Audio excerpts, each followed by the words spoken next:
Todo ano eu faço uma homenagem a cada patrono da nossa ordem. E agora eu vou homenagear uma singela homenagem ao Príncipe Mulford, pelo aniversário dele, que seria no dia 5 de abril. Então eu trago aqui alguns pontos, né, alguns apontamentos da passagem da sua vida, porque a profundidade já está sendo estudada, né, no estudos do esoterismo. Então eu trago apenas alguns apontamentos da vida dele. Então ele nasceu no dia 5 de abril de 1834, em Sag Harbor. E nessa época, com 22 anos, então ele vem para a cidade de Jamestown, na Califórnia. E lá, então, ele trabalha como minerador, cozinheiro, professor, conferencista. E só depois que ele começa a fazer parte de clubes literários. Então ele começa a descobrir a escrita, né, o seu veio literário. E ele passa, então, para esses clubes Twain, Hart, e esse The Bohemian, ele existe ainda hoje. Então esse clube de Boêmia, ele era formado de políticos, artistas, músicos, empresários, e ainda hoje ele existe na cidade de São Francisco. E a partir dali, né, ele começou a participar desses clubes literários com pessoas da literatura, então ele começa a escrever. Ele descobre que ele tem o dom da escrita. E ele começa, então, a escrever histórias de humor para esse Overland Monthly. Era um jornal que tinha, né, um jornal semanal, e ele começa a escrever, então, crônicas, comédias, né? Ele escreve também para esse Golden Era, que era um outro jornal, Califórnia, e ele era considerado como um Dogberry. O Dogberry era um personagem cômico de Shakespeare. Então ele passa a descobrir esse veio da comédia. E ele vê que ele tem repercussão, ele começa a escrever, mas ele não ganha dinheiro com isso. Aí então ele passa para a carreira jornalística. E aí que ele começa a ganhar um pouquinho de dinheiro, né, quando ele começa a escrever para esse Dramatic Chronicle.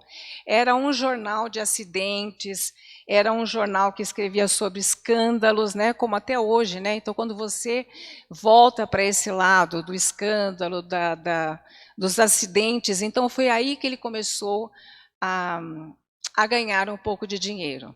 Mas ele ainda não estava satisfeito, ele sentia que ainda não era esse o caminho dele. Ele sentia um veio mental e espiritual.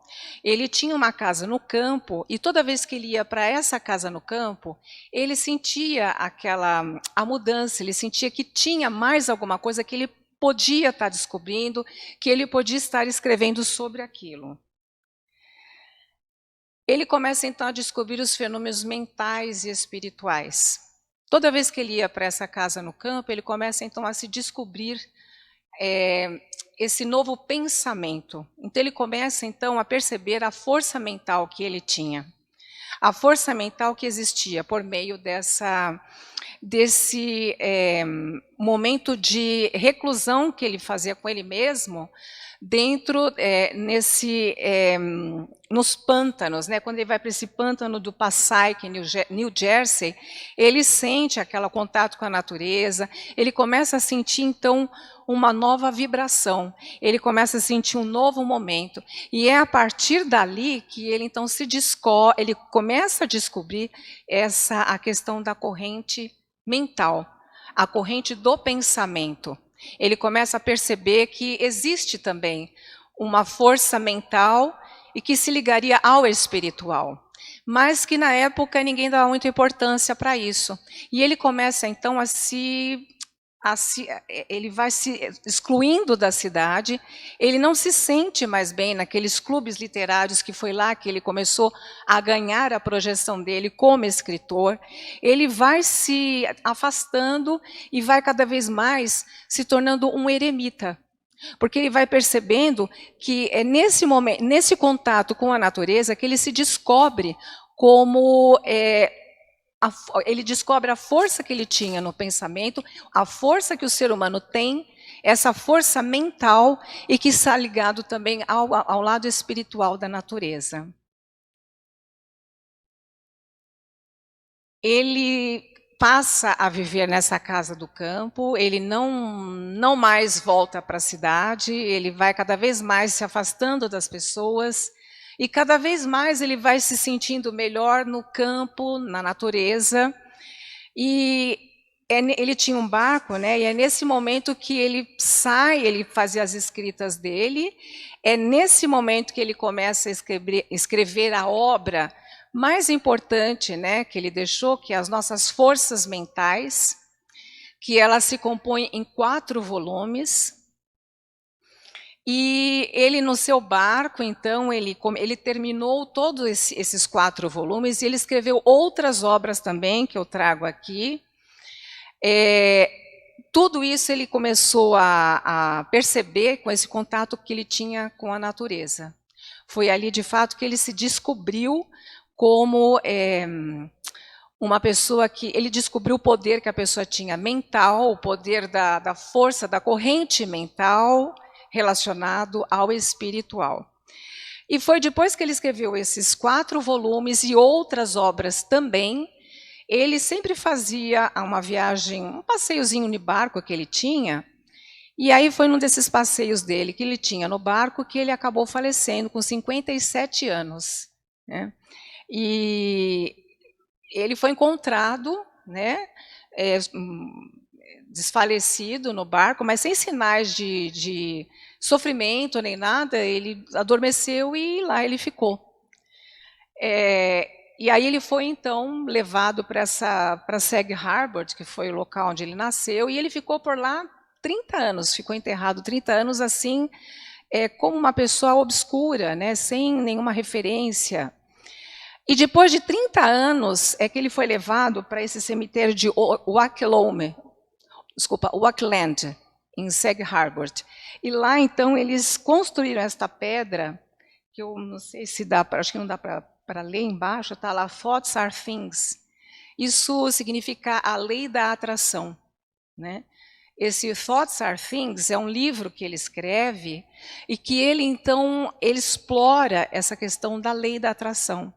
Tudo o que você tem interesse, tudo aquilo que você deseja, né, com o seu pensamento, a força mental, a corrente mental do seu pensamento, você consegue materializar.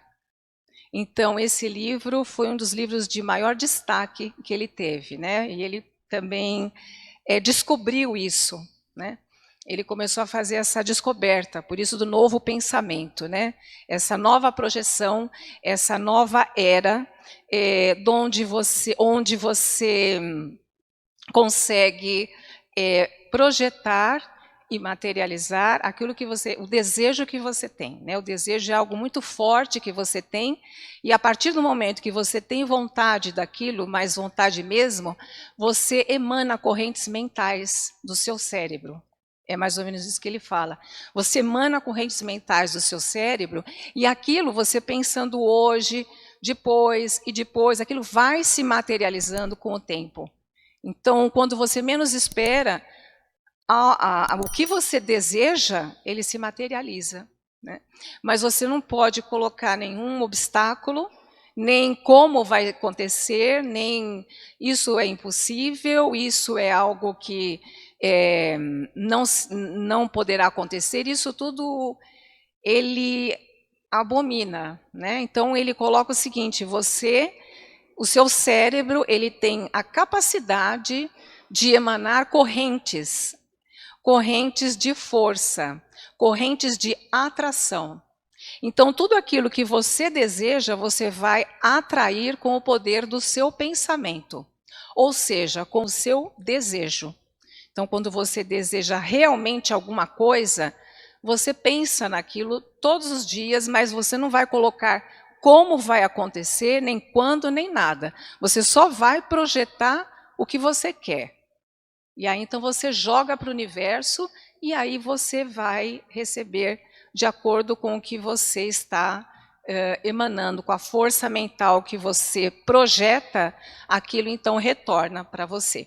Assim como ele escreve num dos seus livros, Nossas Forças Mentais, a lei da atração, da causa e efeito. Então, tudo o que você emana, retorna. Né? Por isso que nós temos que tomar muito cuidado com aquilo que nós estamos projetando ou pensando. Seja de alguma coisa, ou seja de situações e momentos, porque tudo que você projetar, ele retorna para você, né? E retorna com uma força maior do que aquela que você emanou, porque você emana e volta mais forte do que você lançou. E aqui eu trago alguns livros, né?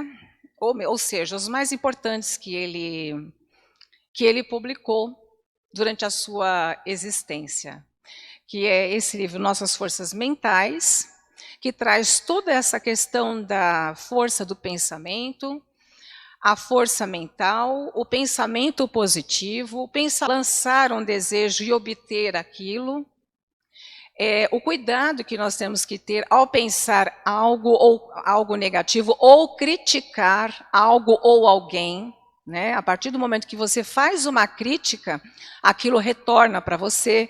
Em suma, a lei da atração, a lei da causa e efeito, né? Nossas Forças Mentais, o volume 2. Nossas Forças Mentais, volume 3. Nossas Forças Mentais, volume 4. Esses 4 volumes, eles se encontram aqui na livraria do Círculo Esotérico. E eu aconselho a quem não tem ainda, adquirir esses livros, porque eles são de suma importância, eles são a base do esoterismo, eu diria. Eles são a base de tudo, de como você deve, como você deve agir e reagir em determinadas situações com você, né? Se você tem uma reação negativa, o que você deve fazer? Nunca você deve expandir essa negatividade, porque ela volta para você. Então, se você tiver uma reação negativa, você deve se controlar. Tudo é o controle e o equilíbrio que você deve desenvolver no seu interior. Então, você não deve expandir essa negatividade, porque ela retorna. Agora, se for algo positivo, você pode expandir, porque ele também vai retornar para você. Então, ele te dá esse equilíbrio e ele te explica com todas as... muito fácil, é um livro de muito simples a compreensão. Então, você vai ter as bases do que é o poder do pensamento, o que é o esoterismo, o que são as forças mentais, o poder da crítica, o poder da positividade. Então, de repente, se você tem uma doença, né, você está com uma doença, então você nunca deve falar minha doença. Ele fala muito sobre isso num dos volumes. Você sempre tem que negar. Porque se você fala minha doença, você já tá comprando aquilo para você. Então, você nega tudo que você tiver de negativo, ou melhor, você nem menciona. Então, você sempre coloca um positivo no lugar do negativo. Então, isso parece uma coisa básica, né, falando assim. Mas, se você ler atentamente e com todas as com toda a atenção que o livro merece, você vai ver o quanto que você vai saltar na sua espiritualidade e na sua evolução. Então, são coisas aparentemente simples, mas que são complexas quando você passa a ler. E de uma profunda complexidade para a sua evolução. Então, isso eu diria que são as bases da nossa evolução. Para que você atinja o seu equilíbrio, para que você saiba como adquirir alguma coisa que você realmente queira, né? Isso tudo você vai encontrar em 4 volumes que são aparentemente básicos, né? Quando você lê o índice, ele fala causa e efeito, o poder negativo do pensamento, o poder positivo. Enfim, você fala, mas isso eu já sei, né? Mas quando você passa a ler com atenção e com profundidade, você vai ver o quanto que isso vai te trazer de ensinamento. Ensinamento interior e espiritual. Não o ensinamento intelectual. O intelectual é aquele que nós já sabemos. Agora, o espiritual é aquele que nós temos dentro de nós e que precisamos aprimorar. Então, esse ensinamento espiritual, nós temos o ensinamento espiritual, é isso mesmo, nós temos que aprimorar, nós temos que melhorar. O intelectual é aquele que você aprende fora. O espiritual é aquele que você absorve dentro de você, no seu interior, e você passa então a ter aquela transformação interior, e que ela é imperceptível.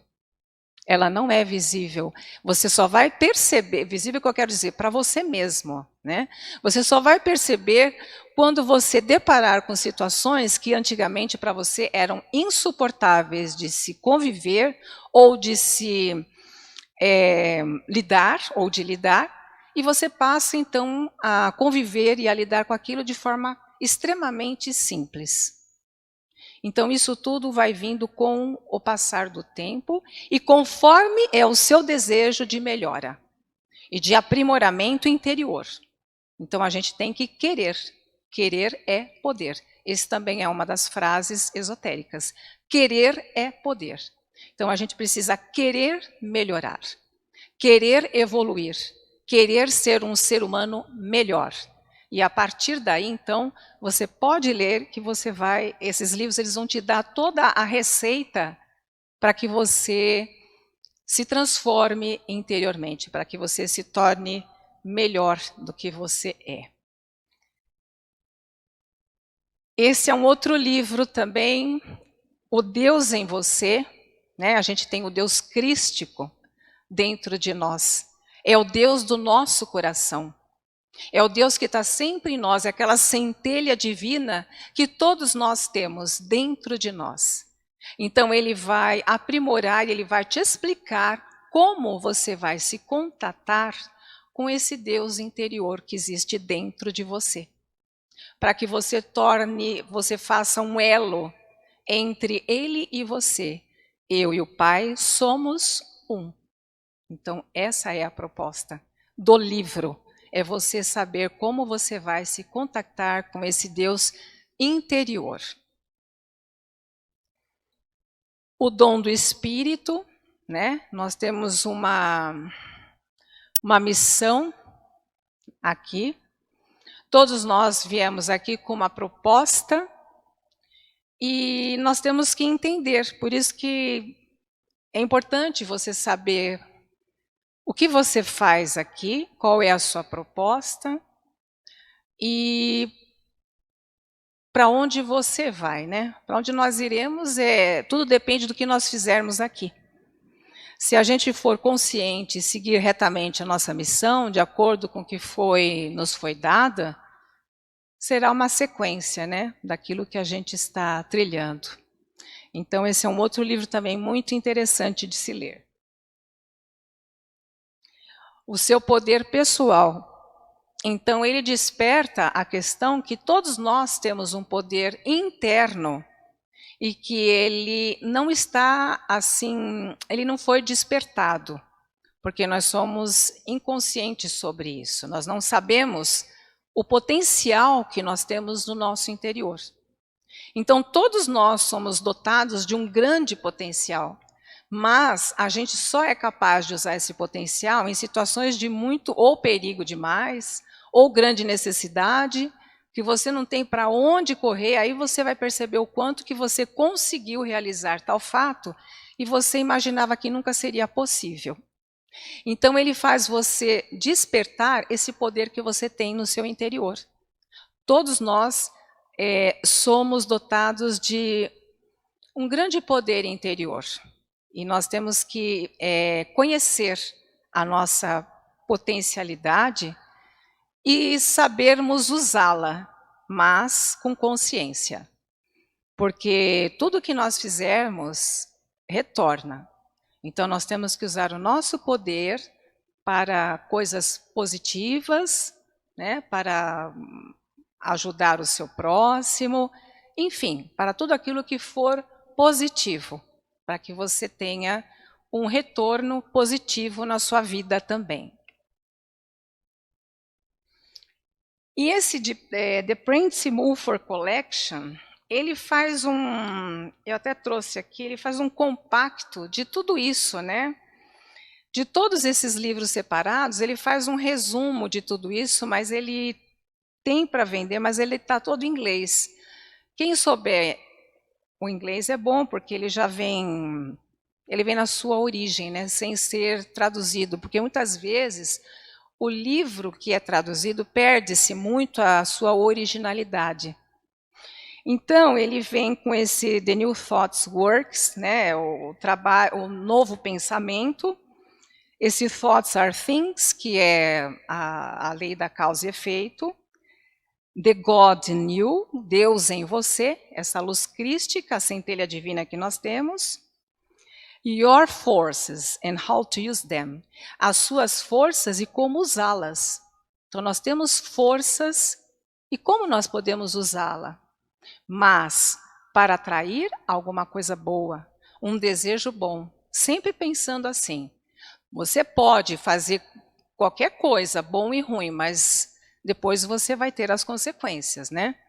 Então, ele só fala sobre isso, ele fala sobre você desenvolver o seu potencial que você tem para que você seja mais feliz. E ele também coloca aqui Swamp Angel, que é o eremita. O eremita, ele fala um pouquinho sobre a vida dele quando ele se tornou um eremita, que ele se excluiu da cidade e ele passa então a viver nos pântanos, né? Porque nesse contato, como eu já havia dito, no contato dele com a natureza, é que ele vai se descobrir nessa questão da corrente mental, e ele também tem contatos com a natureza e com a espiritualidade. E tem um trecho que ele tem algumas... ele passa por alguns momentos da sua espiritualidade, né? Mas ele não... Como ninguém acreditava, ele procurou se recluir, né? Ele tinha uma sensibilidade maior, é isso que eu quero dizer, para sentir para ter aquelas sensações subjetivas e não objetivas e físicas, mas as sensações subjetivas. E como era algo que ninguém podia ver, só ele podia sentir, então ele guarda com ele mesmo. E a partir dali é que ele começa então a se dedicar a essas forças mentais, porque ele tem esse contato com a espiritualidade, por meio dessa reclusão que ele tem na natureza. Então, meus irmãos, era uma pequena homenagem que eu trago para vocês do Prince Mulford, né? Eu não coloquei aqui a data que ele faleceu. Eu coloquei, né? Ele faleceu no dia 27 de maio de 1891. Então, agora, no dia 5 de abril, seria o aniversário dele. E como ele faz parte de um dos patronos da nossa ordem, então eu faço esta pequena homenagem, né, uma homenagem apenas pensando alguns momentos da vida dele que foram importantes, e não com grande profundidade, porque nós temos o estudo do esoterismo, no qual o diretor, Rafael Enstock, ele já está fazendo esse trabalho. Então, eu apenas estou fazendo uma homenagem, pensando alguns momentos que levaram ele a escrever esse livro de grande repercussão na época e agora também, que é Nossas Forças Mentais. E, mais uma vez, eu aconselho vocês, quem não tem essa obra, que procure comprar esses 4 volumes. E quem já tem, procure reler, porque é um livro, é uma obra que você precisa reler. No primeiro momento, ele vai te trazer algumas informações. No segundo, outras. No terceiro, outras. E no quarto, outras. E assim vai. E quanto mais você ler e reler, melhor será para você. Você vai se descobrir muito mais. Então, meus irmãos, era essa a homenagem que eu tinha para trazer a vocês. E eu agradeço a vocês por estarem aqui, ouvindo e participando desse ritual. Muito obrigado, que assim seja.